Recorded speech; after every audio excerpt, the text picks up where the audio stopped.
నమస్తే welcome to 9+ news channel నేను మీ మాధురి ఇక బులెటిన్స్ లోకి చూస్తే సామాన్యుడికి సూపర్ స్పెషాలిటీ వైద్యం ఇప్పుడు ఇది నిజం కాబోతుంది సనత్ నగర్ లోని Marri Chennareddy Telangana institute of medical sciences ఆసుపత్రిలో నేటి నుంచి అత్యాధునిక వైద్య సేవలు ప్రారంభం కానున్నాయి సీఎం రేవంత్ రెడ్డి ఈ రోజు ఈ సేవలను లాంఛనంగా ప్రారంభించబోతున్నారు పెద్దలందరికీ ఉచితంగా వైద్యం అందించడమే లక్ష్యంగా ఈ ఆసుపత్రిని తీర్చిదిద్దారు కేవలం దేశీయ రోగులకే కాకుండా విదేశీ రోగులకు కూడా ఇక్కడ తక్కువ ధరలకే వైద్యం అందుబాటులో ఉంటుంది పేద ప్రజలకు కార్పొరేట్ స్థాయి వైద్యం సేవలను ఉచితంగా అందించాలనే ప్రభుత్వ లక్ష్యానికి ఇది నిదర్శనం తొలి విడతలో 582 పడకలతో సేవలు ప్రారంభమవుతున్నాయి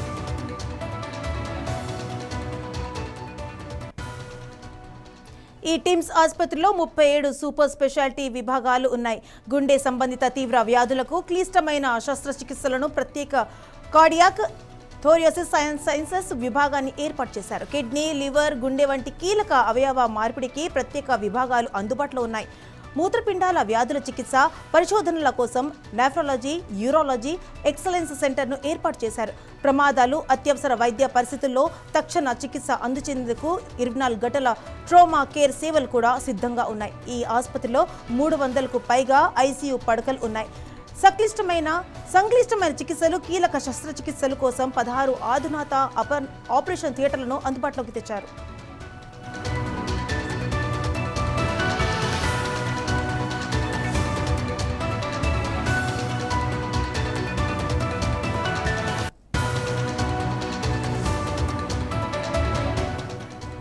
టీమ్స్లో ఎన్ఆర్ఐ సిటీ స్కాన్ రోబోటిక్ చికిత్స వంటి ఆధునిక వైద్య పరికరాలు ఉన్నాయి అవయవ మార్పిడి శస్త్రచికిత్సల కోసం అత్యాధునిక మాడ్యులర్ ఆపరేషన్ థియేటర్లు ప్రత్యేక ల్యాబొరేటరీలు ఇన్ఫెక్షన్ నియంత్రించే ఐసీయూలు ప్రత్యేక వార్డులు ఏర్పాటు చేశారు రోగులను ఒక విభాగం నుండి మరో విభాగానికి అలాగే షాంప్లీలను వేగంగా తరలించేందుకు ప్రత్యేక రవాణా వ్యవస్థ సాంకేతిక ఏర్పాట్లు పూర్తి చేశారు సనత్ నగర్ టిమ్స్ ఆసుపత్రిని ఒక 1070 కోట్ల రూపాయల వ్యయంతో 22.6 ఎకరాల విస్తరణలో నిర్మించారు 3 బ్లాక్లు 5 అంతస్తులతో కూడిన ఈ ఆసుపత్రిలో మొత్తం 1082 పడకల అందుబాటులో ఉన్నాయి విదేశీ రోగుల కోసం ప్రత్యేక వార్డులను ఏర్పాటు చేయనున్నారు ఈ ఆదాయాన్ని ఆసుపత్రి నిర్వహణ అభివృద్ధికి వినియోగించాలనేది ప్రభుత్వ ఆలోచన నిమ్స్ తరహాలో 200 పడకలను చెల్లింపు రోగులకు కేటాయించనున్నారు ఈ టిమ్స్ ఆసుపత్రి తెలంగాణలో కీలక ప్రభుత్వ వైద్య కేంద్రంగా మారనుంది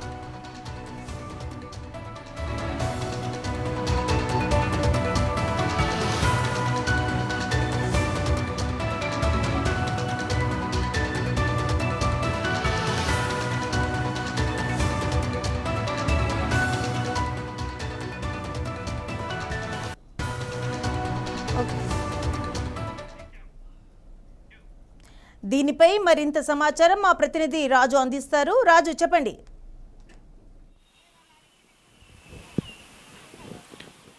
రైట్ ప్రస్తుతం మనము హైదరాబాద్లోని సనత్ నగర్ టిమ్స్ హాస్పిటల్ దగ్గర ఉన్నాం so doctor Marri Chennareddy Telangana institute of medical science hospital దగ్గర ఉన్నాం సో ఈరోజు అట్టహాసంగా తెలంగాణ ముఖ్యమంత్రి రేవంత్ రెడ్డి దీన్ని 4 గంటలకు ప్రారంభించనున్నారు సో చూసుకోవచ్చు మనం ప్రజెంట్ అయితే ఇక్కడే ఉన్నాము సో మనం వెనకాల కనిపిస్తుంది doctor Marri Chennareddy Telangana institute of medical science so ఇది ఈరోజు ముఖ్యమంత్రి రేవంత్ రెడ్డి 4 గంటల ప్రాంతంలో ఇక్కడికి వచ్చి ప్రారంభించారు దానికి సంబంధించినటువంటి మొత్తం కార్యక్రమాలు కూడా ఇక్కడ జరుగుతున్నాయి సో పటిష్ట బందోబస్తు ఏర్పాటు చేశారు సో పేదలకు అంటే ముఖ్యంగా పేదలకు నిరుపేదలకు కార్పొరేట్ స్థాయి వైద్యం అందాలనే ఉద్దేశంతో ఈ హాస్పిటల్స్ అయితే ప్రారంభించడం జరిగింది దాదాపు 1126 కోట్ల రూపాయలతో 22 ఎకరాల్లో మొత్తం ఈ హాస్పిటల్ మొత్తం 22 ఎకరాల్లో ఉంటుంది మొత్తం 1126 కోట్ల రూపాయలతో దీన్ని నిర్మించడం జరిగింది సో మనం చూసుకోవచ్చు బ్లాక్స్ కూడా కనిపిస్తున్నాయి ఏబిసి అని 3 బ్లాక్లు అయితే కనిపిస్తున్నాయి ఒక్కొక్క దాంట్లో ఒక్కొక్కటి అయితే మనకు కనిపిస్తూ ఉంటుంది మీకు చూడొచ్చు క్లియర్గా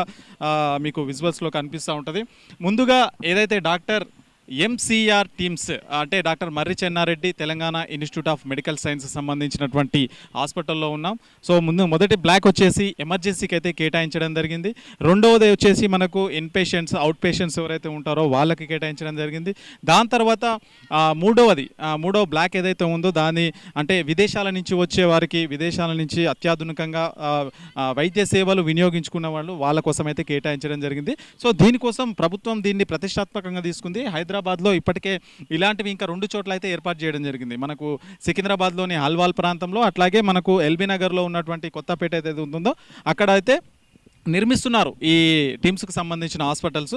సో ఈరోజు ఆగస్టు 17 తెలంగాణ ముఖ్యమంత్రి రేవంత్ రెడ్డి దీన్ని ప్రారంభించనున్న 4 గంటలకు. దానికి సంబంధించి కార్యక్రమాలు మొత్తం కూడా జరుగుతున్నాయి. సో చూసుకోవచ్చు, మనకు హాస్పిటల్ చూస్తే కనుక మనకు ఒక హాస్పిటల్ లాగా అయితే కనిపిస్తలేదు. అంటే ఇప్పటికే మనము తెలంగాణ ప్రాంతంలో ఉన్నటువంటి ఏవైతే ఉస్మానియా, గాంధీ హాస్పిటల్స్ ఏవైతే ఉంటాయో చాలా అంటే మనకు పట్టణ ప్రాంతంలో ఇరుకుగా వెహికల్స్ పెట్టుకోవడానికి లేకుండా ఇబ్బందిగా అయితే ఉంటాయి అన్నమాట కొంతవరకు.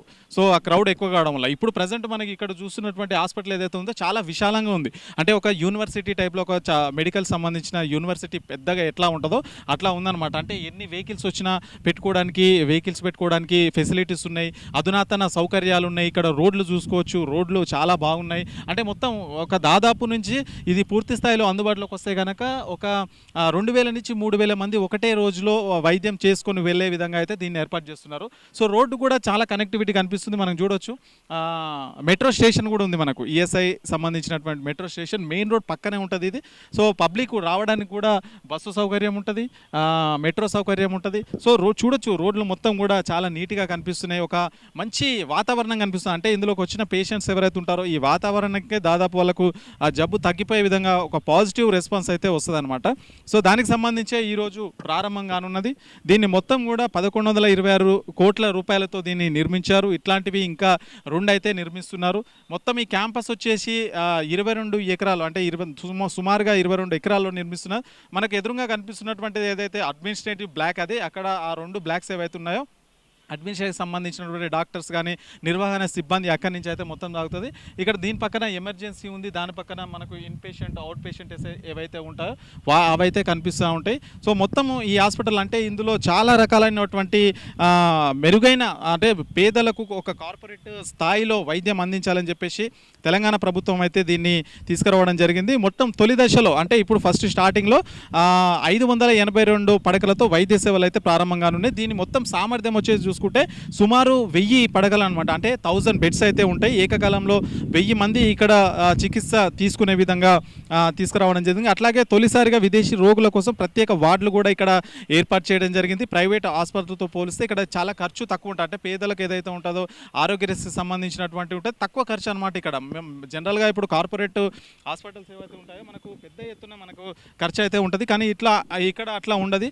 మనకు ఏదైతే పంజాగుట్టలో ఉన్నటువంటి నిమ్స్ హాస్పిటల్ ఉందో సో అదే తరహాలో ఇక్కడ కూడా ఉంటుందన్నమాట. సో మొత్తం దీని 200 పడకలు వచ్చేసి పేయింగ్ రోగులకు అంటే ఎవరైతే డబ్బులు పే చేసుకొని అంటే వాళ్ళు ఫ్రీగా కాకుండా పే చేసుకునే ఆప్షన్ కూడా ఉంటుంది అనమాట. ఇది అంటే వేరే వాళ్ళకు మన విదేశీ నుంచి వచ్చిన వాళ్ళకు కావచ్చు, ఇతర రాష్ట్రాలకు సంబంధించిన వాళ్ళకు కావచ్చు, వాళ్ళ కోసం ఒక 200 బెడ్స్ అయితే ఏర్పాటు జరిగింది. ఇక్కడ ముఖ్యంగా గుండె, కిడ్నీ, లివర్, అవయవ మార్పిడి, నెఫ్రాలజీ, యూరాలజీ వంటి ప్రత్యేక సెంటర్స్ని అయితే ఇక్కడ ఏర్పాటు చేయడం జరిగింది. మొత్తం 24 గంటలు 30కి పైగా అంటే 300కు పైగా ఐసీయూ పడకలు, 16 అత్యాధునిక ఆపరేషన్ థియేటర్లను అయితే ఇక్కడ ఏర్పాటు చేయడం జరిగింది. సో అట్లాగే ఎంఆర్ఐ, సిటీ స్కాన్, రోబోటిక్ చికిత్సలు మొత్తం కూడా ఆపరేషన్ థియేటర్లు మొత్తం కూడా ఇక్కడ ఏర్పాటు చేయడం అయితే జరిగింది. మొత్తం దీన్ని అంటే ప్రభుత్వం పేదలకు, నిరుపేదలకు, మధ్యతరగతి వాళ్ళకు అంటే ఎట్లాంటి ఇబ్బంది కలగకుండా వాళ్ళకైతే చాలా అంటే తక్కువ ఖర్చుతో కూడుకున్నటువంటిది ఈ విధంగా ఏర్పాటు చేసి కార్పొరేట్ వైద్యం అందించాలన్నదే వాళ్ళ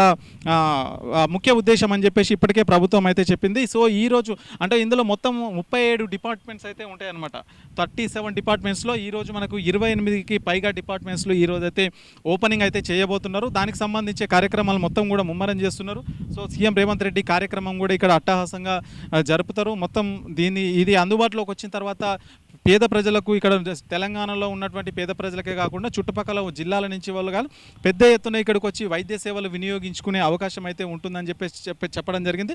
సో మొత్తం కూడా లోపల అధునాతనమైన టెక్నాలజీ ఏదైతే ఉందో అధునాతన టెక్నాలజీని వీటిని ఉపయోగించుకొని ఈ హాస్పిటల్కి సంబంధించి ఏదైతే ఉందో మనకైతే చూసుకోవడం జరిగింది.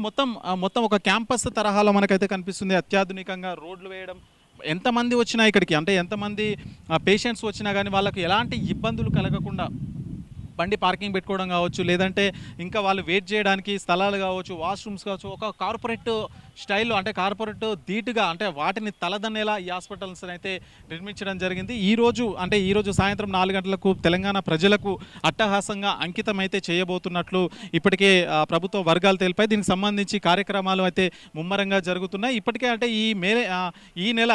ఈ సంవత్సరం మే నుంచే ఇక్కడ అవుట్ పేషెంట్కి సంబంధించిన సేవలు ఏవైతే ఉంటాయో అవైతే కొనసాగుతున్నాయి అన్నమాట. అంటే దాదాపు రోజు 200 నుంచి 300 మంది ఇక్కడికి వచ్చి అవుట్ పేషెంట్కి సంబంధించినటువంటి ఎవరైతే పేషెంట్స్ ఉన్నారో వాళ్ళు వచ్చి ఇక్కడ ఉన్నటువంటి సేవలను అయితే వినియోగించుకుంటున్నారు. సో ఈ రోజు ఓపెనింగ్ తర్వాత ఇంకా రెగ్యులర్గా రేపటి నుంచి యాక్టివిటీస్ అయితే కంప్లీట్గా జరుగుతాయి. మొత్తం ఇక్కడ చూసుకుంటే 1082 పడకలు అయితే ఉన్నాయి. సో ఈరోజు ప్రస్తుతం వచ్చేసి ఒక 50% అంటే 582 అట్లా మనకైతే ఈరోజు అందుబాటులోకి రాస్తాయి. కీలకమైనటువంటి ఏవైతే ఆపరేషన్స్ కానీ గుండెకి సంబంధించినటువంటి కానీ కాలేయం సంబంధించినటువంటి ఏవైతే క్రిటికల్ అంటే దాదాపు ఇక్కడ జరగని వైద్యం అంటూ ఇంకా ఏది ఉండదు. దాదాపు కార్పొరేట్ స్టైల్లో మొత్తం మనకు దేశంలో ఎక్కడికి వెళ్ళినా కానీ ఎలాంటి ప్రాబ్లమ్స్ ఉన్నా, ఎవరికి ఏ శస్త్రచికిత్స చేయాలన్నా, ఎలాంటి సర్జరీ చేయాలన్నా ఖచ్చితంగా ఇందులో అయిపోతుంది. ఇంకా ముఖ్యంగా పేదవాళ్ళకైతే ఇది చాలా బెనిఫిట్గా ఉంటుందని చెప్పవచ్చు. ఎందుకంటే ఎక్కువ పైసలు అయితే ఖర్చు కావు. ఆరోగ్యశ్రీ ఉంటుంది. ఆరోగ్యశ్రీ ఎవరికైతే ఉంటుందో వాళ్ళకైతే ఉచితంగా ఈ సేవనైతే చేయడం జరుగుతుంది. అట్లాగే కొంత అంటే బ్లడ్ సంబంధించి ఏవైతే టెస్టులు ఉంటాయో అన్నీ ప్రతి ఒక్క రకాల ఇక్కడైతే వస్తుంది. మొదటి విడతగా ఇప్పుడైతే ఒక 50% ఎక్విప్మెంట్స్తో 50% సేవలు ఇందులో అయితే చేస్తున్నారు. సో మరిన్ని రాబోయే కాలంలో మొత్తం కూడా దీన్ని అయితే చేయడం జరిగింది. ఇందులో ముఖ్యంగా మనకు ఏవైతే దీనికి సంబంధించి చూసుకుంటే కార్డియాలజీ, గుండె సంబంధించిన చికిత్సలు కావచ్చు, న్యూరాలజీ, నెఫ్రాలజీ, ఆర్థోపెడిక్స్ అంటే ఎముకలు, కీళ్ళ చికిత్స, ఊపిరితిత్తుల వ్యాధులు, గ్యాస్ట్రో ఎంటాలజీ, ఆంకాలజీ, సో స్త్రీ ప్రసూతి వైద్యం, శిశు వైద్యం, సో ఇట్లా ఐసీయూ, ఎన్బీసీ, పిఐఎస్ మొత్తం ఇలాంటి క్రిటికల్ అయితే ఇక్కడ జరుగుతున్నాయని చెప్పొచ్చు. సో మొత్తం 24/7 అయితే ఈ హాస్పిటల్ అయితే పనిచేస్తూ ఉంటుంది. మొత్తం కూడా దీన్ని తెలంగాణ ప్రజలకు అంకితం చేయనున్నారు. ఈరోజు సాయంత్రం 4 గంటలకు రేవంత్ రెడ్డి వచ్చి అంకితం చేస్తారు. ఇంకా రేపటి నుంచి ఇది కంప్లీట్గా నడుస్తూ ఉంటుంది. ఇలాంటి హాస్పిటల్లో హైదరాబాద్ నలుమూలలో ఇంకా 2 అయితే ఏర్పాటు చేయడం జరిగింది. అవి నిర్మాణ దశలో ఉన్నాయి. సో దీనికోసం ప్రభుత్వం అయితే ప్రతిష్టాత్మకంగా తీసుకొని దాదాపు 1100 కోట్ల రూపాయలు ఖర్చు పెట్టి దాదాపు 22 ఎకరాల్లో ఇంత పెద్ద క్యాంపస్ అయితే ఏర్పాటు చేయడం జరిగింది. సో పేదవాళ్లకు ముఖ్యంగా ఇది గవర్నమెంట్ హాస్పిటల్కి సంబంధించి ఏదైతే ఉంటుందో సో ఆ విధంగా ఉంటుంది దాదాపుగా. కాకపోతే కొంచెం ఖర్చుతో కూడుకున్న అంటే ఖర్చు అయితే ఎక్కువ ఉండదు, తక్కువ ఉంటుంది. ఇప్పుడు మనకు పంజాగుట్టలో నిమ్స్ ఆసుపత్రి ఏ విధంగా నడుస్తుందో ఇది కూడా అదే విధంగా నడుస్తుంది, తక్కువ ఖర్చుతో ఉంటుంది. సో అందులో మొత్తం డబ్బులు లేకుండా కూడా 99% డబ్బులు లేకుండా కూడా మనకైతే వైద్యం వెళ్ళిపోతుంది. ఆరోగ్యశ్రీ ఉంటుంది. అట్లాగే ఎంప్లాయీస్ ఎవరైతే ఉంటారో అంటే ఈసీహెచ్ ఉంటుందో సో వాళ్ళకు కూడా అంటే ఉద్యోగం చేసి రిటైర్ అయిపోయిన వాళ్ళకు కార్డు ఉంటుంది. అందులో కూడా వీళ్ళకు చికిత్స కోసం సపరేట్గా ఒక 100 బెడ్స్ అయితే ఏర్పాటు చేయడం జరిగింది. ఇట్లా ప్రతి ఒక్కరికి అనమాట ఇట్లా పైసలు డబ్బులు కట్టి వైద్యం చేయించుకునే వాళ్ళకి, అట్లాగే విదేశాల నుంచి వచ్చే వాళ్ళకు మొత్తం కూడా ఇక్కడ ఏర్పాటు చేస్తున్నారు. దీనికి సంబంధించి మొత్తం కూడా ఏర్పాట్లు ముమ్మరం చేస్తున్నారు. ఏ ప్రాబ్లం ఉన్నా సరే ఇక్కడికి వచ్చి పేదవాళ్ళు, మధ్యతరగతి వాళ్ళు ఉచితంగా ఇక్కడ సేవలు తీసుకోవాలని చెప్పేసి ఇప్పటికైతే ప్రభుత్వం అయితే చెప్పింది. సో 4 గంటలకు అట్టహాసంగా దీన్ని జాతికి అయితే అంటే తెలంగాణ ప్రజలకు అంకితం చేయనున్నా అని చెప్పేసి ప్రభుత్వ వర్గాలు అయితే చెప్తున్నాయి. మాధవి ఏమవుతుంది అయిపోయింది. Thank you Raju.